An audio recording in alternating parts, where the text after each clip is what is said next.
Halo saudara dimanapun Anda berada, Anda sedang menyaksikan Live Viral News bersama saya Sandi Juwanita. Komisi Pemberantasan Korupsi atau KPK menetapkan status mantan Sekretaris Daerah atau Sekda Kota Bandung, Jawa Barat, Emma Sumarna sebagai tersangka, yakni atas kasus dugaan protek pengadaan Bandung Smart City pada Kamis 26 September 2024 lalu. Hal itu disampaikan oleh Direktur Penyidikan KPK Brigjen Asep Guntur Rahayu dalam konferensi pers pada Kamis malam lalu. Diketahui yang bersangkutan juga telah ditahan oleh KPK. Ia ditahan dalam operasi tangkap tangan atau OTT. Asep Guntur mengatakan bahwa pihaknya menahan 4 tersangka atas dugaan proyek pengadaan Bandung Smart City. Seperti yang Anda lihat di layar kaca Anda, saudara, ini merupakan keterangan dari pihak KPK dan yang bersangkutan, ini di paling depan, baris paling depan, di mana Emma Sumarna ini sudah memakai baju tahanan dengan ketiga tersangka lainnya. Mereka adalah mantan Sekda Kota Bandung Emma Sumarna tadi dan 3 anggota DPRD Kota Bandung, Jawa Barat. Perkara ini diketahui merupakan hasil pengembangan kasus operasi tangkap tangan Wali Kota Bandung yang terlibat perkara suap penyelenggaraan program Bandung Smart City. Lebih lanjut, KPK juga mengatakan ada 1 orang lagi yang akan ditahan dalam kasus korupsi pengadaan barang dan jasa program Bandung Smart City tersebut. Juru bicara KPK Tessa Mahardika menyatakan penahanan terhadap 4 tersangka ini sebelumnya dilakukan sejak hari Rabu 27 September 2024 lalu.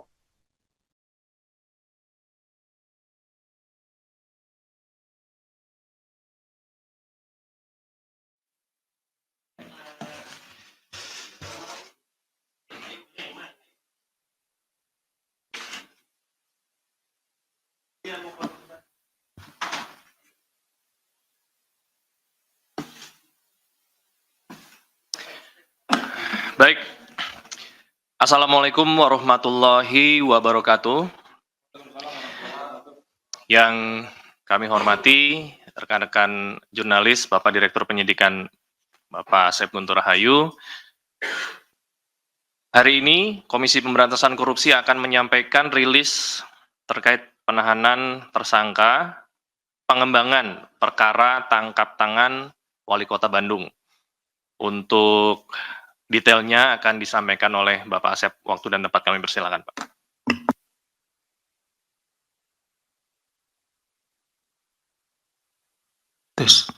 Bismillahirrahmanirrahim. Assalamualaikum warahmatullahi wabarakatuh. Selamat malam dan salam sejahtera bagi kita sekalian. Yang saya hormati Mas Tessa, Pak Jubir, dan yang saya cintai dan saya banggakan rekan-rekan jurnalis. Pada kesempatan malam hari ini kembali kami akan menyampaikan rilis terkait dengan penahanan tersangka pengembangan operasi tangkap tangan Wali Kota Bandung.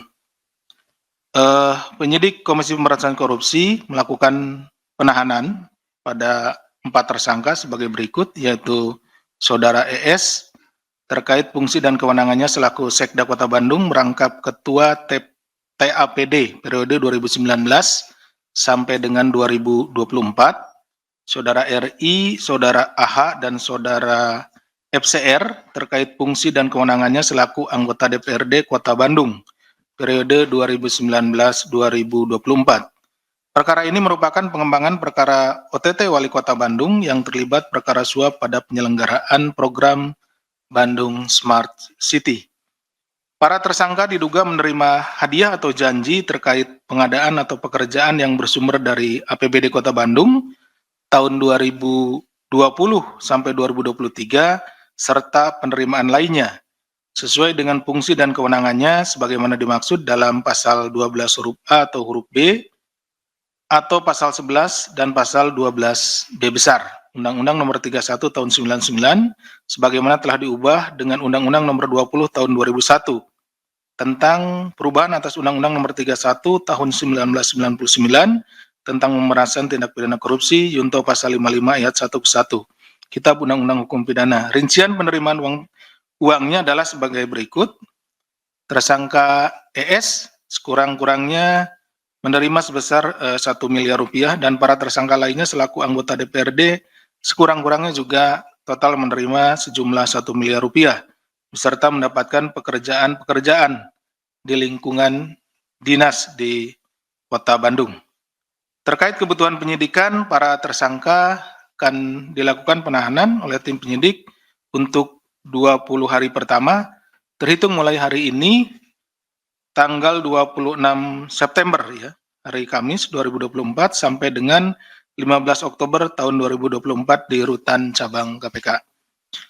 Bahwa penetapan tersangka terhadap Saudara ES, Saudara RI, Saudara AH, dan Saudara FCR adalah tindak lanjut dari adanya temuan fakta-fakta baru dalam proses penyidikan hingga persidangan dari tersangka Saudara YM, Wali Kota Bandung, dan rekan-rekan terkait perkara suap Bandung Smart City yang selanjutnya dikembangkan hingga naik ke tahap penyidikan. Jadi rekan-rekan sekalian, perkara ini adalah merupakan pengembangan dari perkara OTT. Jadi artinya pada saat kami melaksanakan penyidikan, OTT itu kemudian ditemukan ada pihak-pihak lain yang juga menerima aliran dana.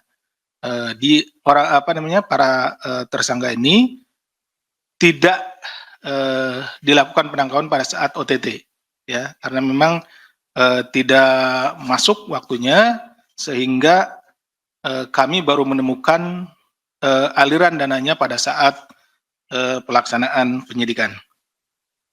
Lebih lanjut, konstruksi perkara berawal pada tahun 2022, terdapat pembahasan APBD Perubahan Kota Bandung antara TAPD dan DPRD, dan disepakati terdapat anggaran yang diupayakan diberikan kepada Dinas Perhubungan Kota Bandung untuk kegiatan yang berhubungan dengan program Bandung Smart City.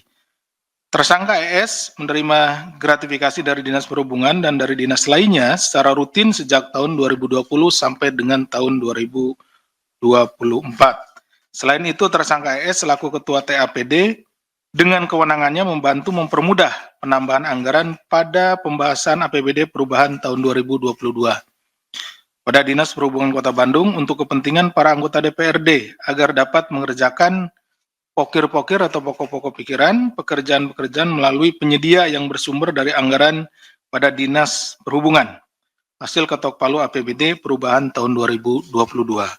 Sedangkan para tersangka, Saudara RI, Saudara AH, Saudara FCR, selaku anggota DPRD menerima manfaat dengan mendapatkan gratifikasi dari Dinas Perhubungan dan mendapatkan pekerjaan-pekerjaan yang bersumber dari anggaran Dinas Perhubungan Kota Bandung, serta dinas-dinas lainnya yang bermitra dengan DPRD pada Komisi C.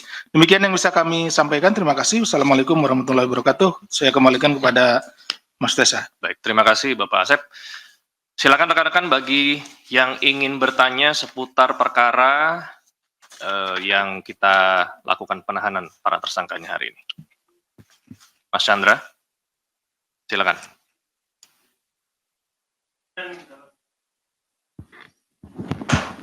Sebelumnya dalam kasus ini pernah hasil riksanya disebut bahwa KPK mendalami proyek-proyek lain yang dikerjakan di Bandung dari beberapa saksi.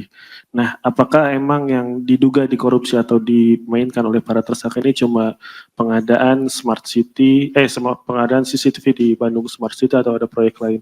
Terus pernah juga dalam hasil riksa disebutkan bahwa KPK mendalami peruntukan atau uang yang sudah dibelanjakan oleh para tersangka. Nah, apakah ada indikasi para tersangka ini melakukan tindak pidana pencucian uang? Itu aja. Ada lagi? Untuk perkara ini?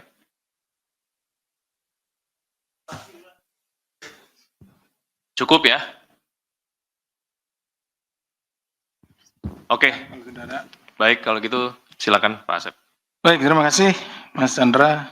Ini apa namanya, sepertinya persiapan nonton ini nih, nonton Liga Champion atau mungkin juga nonton apa namanya, MotoGP.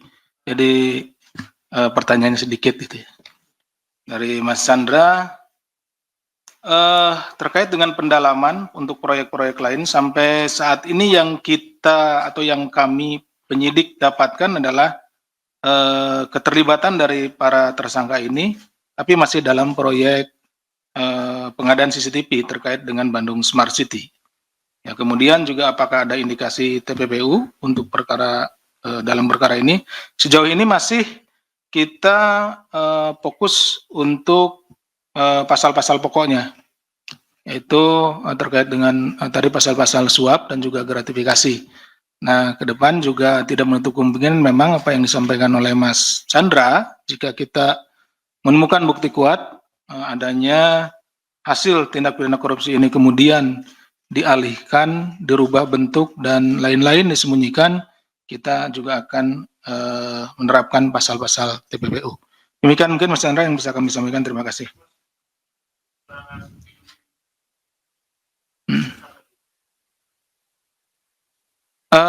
Yang bersangkutan tidak hadir.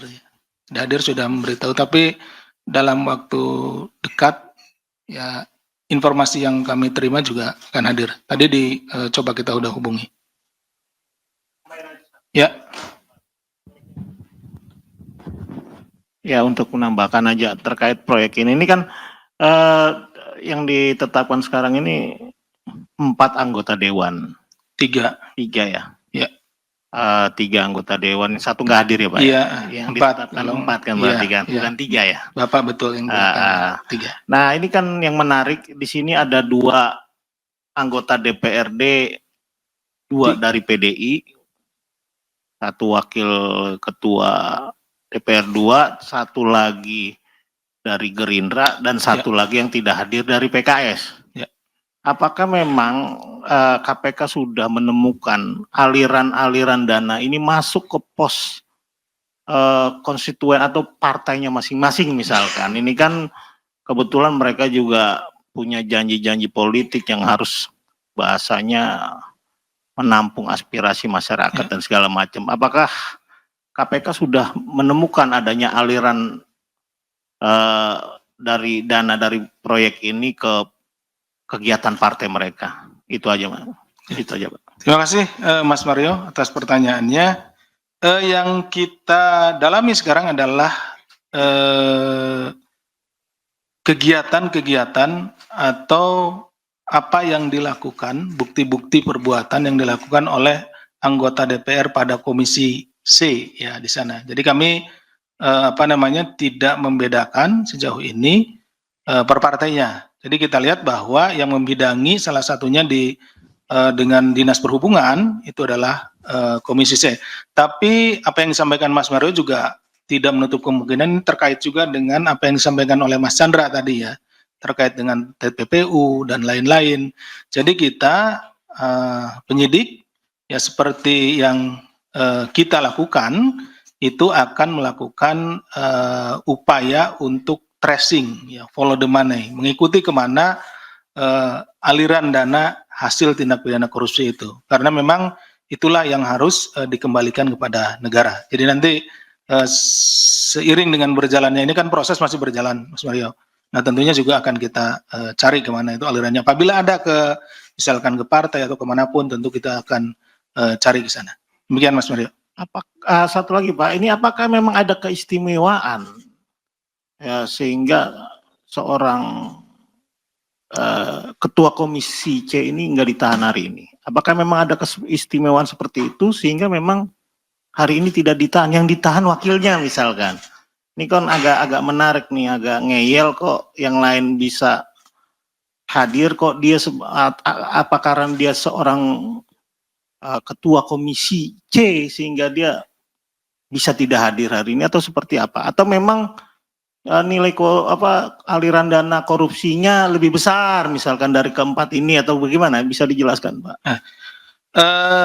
Kita tidak membedakan ya mana ketua, mana anggota. Kita dikirimkan surat panggilan dengan waktu yang sama hari ini gitu ya. Hari ini ke-5-5-nya gitu. Hari ini hanya yang 4 ini hadir gitu ya, yang 1 belum hadir. Ini adalah di panggilan pertama kita memanggil ini. Jadi kita tidak ada membedakan itu. Nah, penyidik sudah menghubungi yang bersangkutan dan yang bersangkutan akan hadir. Nanti setelah hadir di sini kita akan tanya alasannya apa ketidakhadiran di hari ini. Seperti itu. Jadi mohon ditunggu saja. Seperti itu ya, Mas Mario. Cukup. Baik. Kalau gitu untuk Waltah bisa pindah, tunggu di ruang sebelah sana ya. Makasih.